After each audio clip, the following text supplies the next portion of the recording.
Hey there, YouTube land, and I just finished watching Screen Factory's Blu-ray of Final Exam, and I gotta say, it was well. I hadn't remembered it that well, so it was kind of interesting to go back and see it years later. I think the last time I watched this movie was probably on VHS.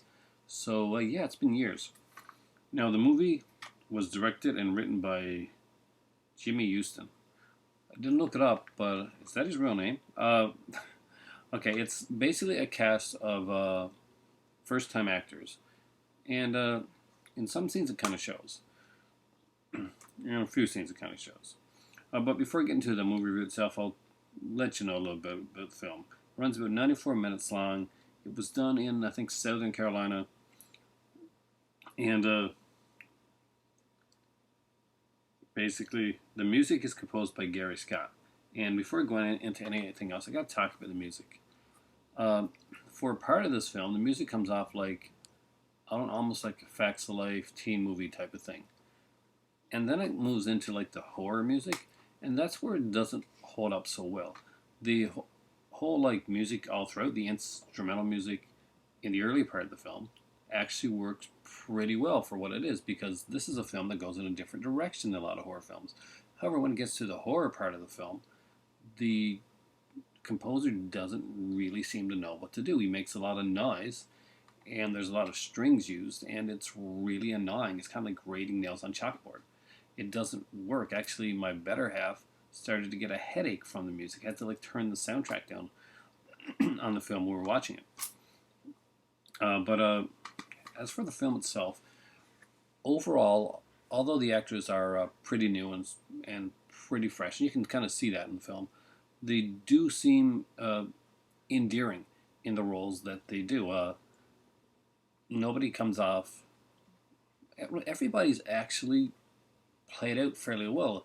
It seems like pretty typical at first, and you kind of think you know where it's going to go, and you would be right for most of it. But they do a few different things. First off, let's talk about one thing that makes no sense.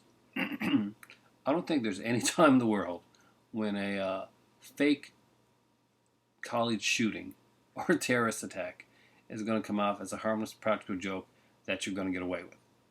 I wouldn't exactly try that now. So if any of you guys out there are in college, don't watch this movie and think that, you know, doing a fake shooting so one person can cheat on a test is a good idea.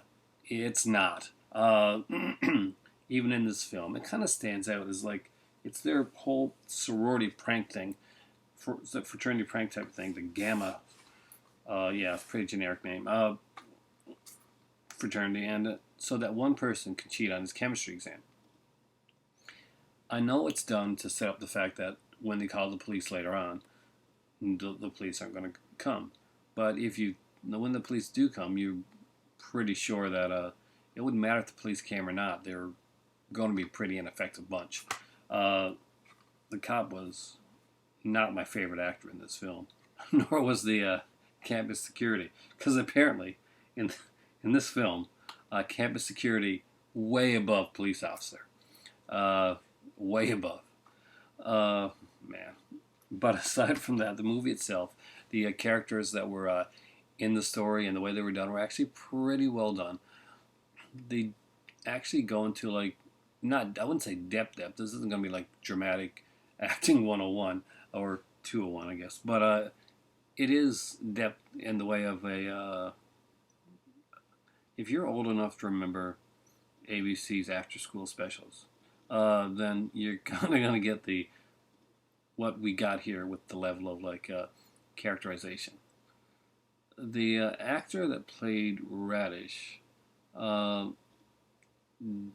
is, I think, supposed to be with the girl or liking the girl, and he doesn't come off as the guy that's going to go after this girl. And the romance with them, I don't know. It's sweet and it's innocent, but it's something that you kind of get a feeling would stay extremely innocent. The film overall is pretty decent. I can't say that I was bored throughout any second of the film, and that's the highest compliment I can actually give this film is that this film is pretty amateurishly done. The killer is almost a nun. You know, it's really doesn't matter because it's about all the people around, and this killer just happens to be there. It's like they just shoved the killer in this sequence. There's one really funny scene at the beginning where there's a girl screaming, uh, and she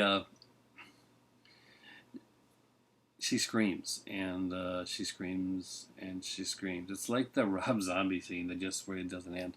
Uh, it just went on too long. It's like I don't know if I don't think we can really blame the girl. I think basically the editing at the opening wasn't that tight. So this girl is left to awkwardly scream for too long of screen time. So it's yes, she has a good scream, but it's a scream that has gone too long and it makes it seem a little bit awkward. But that's nitpicking at certain parts. It's a fun film. I mean, if you're not a slasher fan, this is not going to change your mind. But if you do like slasher films, this is a neat one to add to your collection. It's fairly inexpensive right now on the Scream Factory website. I think I got this one for like 11. Or wait, this may not be on sale. This was one of the Cryptic Six, I think. Just check anyway. It may still be on sale. I know that Cryptic Six go on like front page for like a week. But some people say that they stay on a little bit longer, so I'm not sure. There are actually some interesting interviews on here. The interview the main actor, Joe Royce, who plays Radish. His character's fate was actually surprising to me. Cecile Big Daddy, and Sherry Willis Birch. I'm not sure which characters he played in the movie. I can kind of guess, but they do put off a decent interview. Unfortunately, the interview does seem a little bit like Another Company. Not doesn't seem like the regular Scream Factory Red Shirt interviews that you normally see. Where it goes kind of in depth and stuff. You get the talking head. It seems almost like sometimes with the some of the Scorpion releasing ones, well, without Katrina, when they're like a question comes up and then it goes and answers it type of thing. Then the answer. It's not too bad, but would have been nice to have somebody there moderating the interviews. But overall, they do a good job. I'm wondering. Oh, Code Red. Okay, Code Red apparently put this out before, so I kind of think that maybe the interviews were ported over from Code Red's release, which would make sense for the way that they're done. This is a Region A Blu-ray release, so if anybody in my UK, from my UK viewers, should know that Final Exam is Region A, so you would need a Region 3 Blu-ray player in order to play this. It is not a Blu-ray DVD combo pack, I don't think. No. And oddly enough, it doesn't have like the normal artwork pictures that you would see inside. I do recommend it for slasher fans though, and for anybody that's interested in like learning more about this genre. It's an interesting but kind of minimalistic cover. The movie has some interesting interviews, and I heard the commentary is fairly decent. I haven't checked it myself yet, but I want to. And what do I give Final Exam? Well, it's not House on Sorority Row. That's for sure. Which still to this day remains one of my personal favorites. But it's not bad. It's not boring. And it's definitely worth a watch. I guess I'm going to give this a...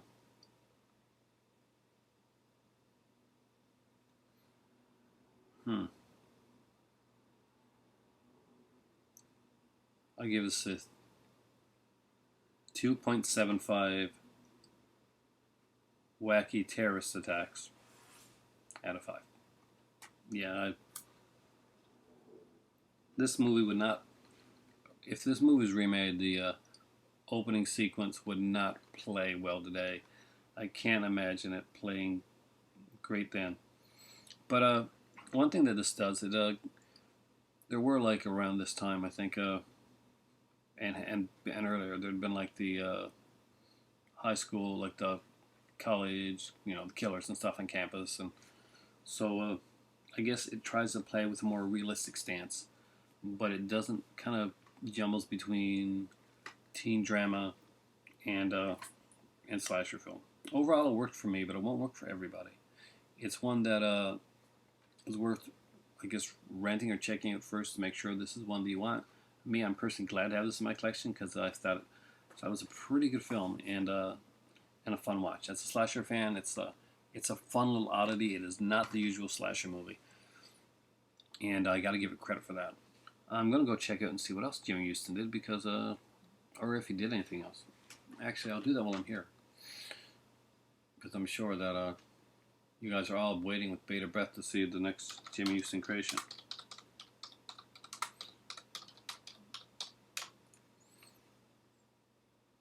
Jimmy Houston director. Okay. Jimmy Houston Outdoors. Okay. All right. I wonder if it is him. There's like a Jimmy Houston Outdoors thing here. No, that must be Houston Outdoors because I cannot imagine that. Actually, I can totally imagine this guy doing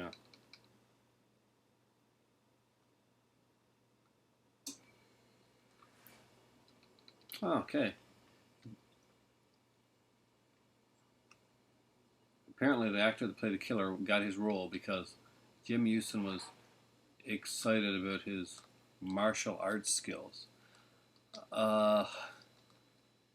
Okay. Martial arts skills.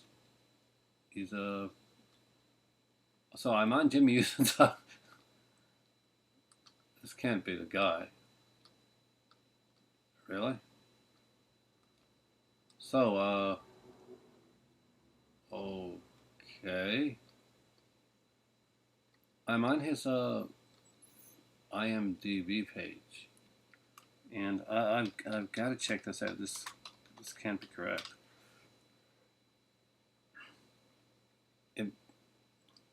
Apologize. Probably should have done this ahead of time, but decided not to. Okay, he's directed My Best Friend is a Vampire, an episode of the TV series High Tide, something called Death Driver, Dark Sunday, SIBO, and a TV movie called The Wharf Rat.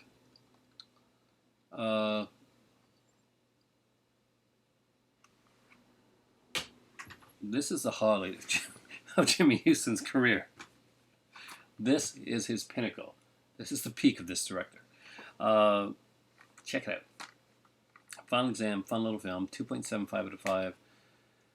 I almost want to give it a 3 because I really did enjoy the film, but it's not a good film. It's not like exactly a well-done film. It's a fun slasher oddity, and at that it works. It works for the type of film it is. Some of the acting is pretty bad. The score during the creepy sequences is not good, and the killer is, I don't know, martial arts guy just seems there, and there's no menace to him really. It's just there, but the actors overall are likable. There's an endearing quality to these people that haven't been exactly, I guess, haven't done any actual films like before. They said that a couple of them worked in like some stage stuff in high school plays and stuff like that, and went on and did stage afterwards as well. And I think that's what makes it work. Is this movie works kind of in spite of itself. It works because of the actors, just their endearing quality and their naivety in filmmaking. You can pretty much tell that these guys are not polished actors, and it works for the film. And it worked for me, so 2.75.